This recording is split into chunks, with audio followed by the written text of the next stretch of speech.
Sige. Kindly get your track.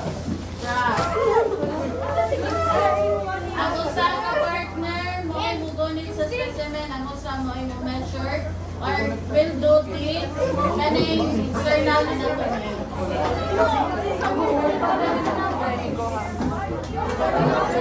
Parang lagi na.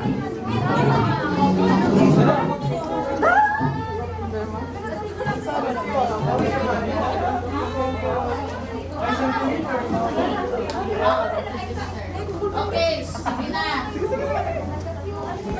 Using your rulers. Nung sa mata. Oh, ano may ruler? Oh, di ay take measure. Pagmumulang na lang mo. Okay. Using your ruler, kindly answer all this kaning naa sa frog external anatomy. Okay, we have first observe the dorsal and ventral side. Okay, when you say dorsal, what is ang dorsal? Ang iyahang diri sa atong bangkay. Ventral, ano siya ang diri sa ilawo. Ang dorsal sa Okay.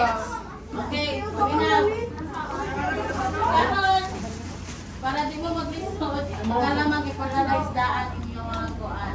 Okay, using this, using dissecting needle, yan na handle yan na ay pointed nga part.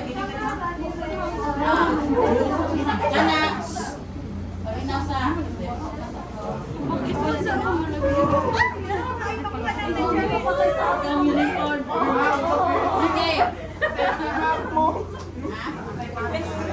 Pabinaw. Naay part diri sa inyong kanang diri sa kumurag siya kanang buko-buko diri.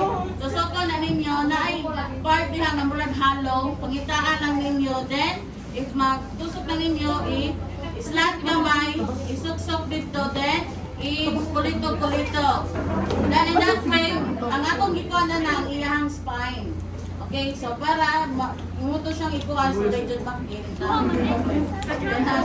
Kuhaan, kusok na ninyo, dinala siya halo gamay diha. Mura na siya gananay, bumulot sa kukuko. And then, kusok na ninyo paslan, then, kulito-kulito, then, makuha na siya nga, maparalyze na siya, di na lang siya ulit.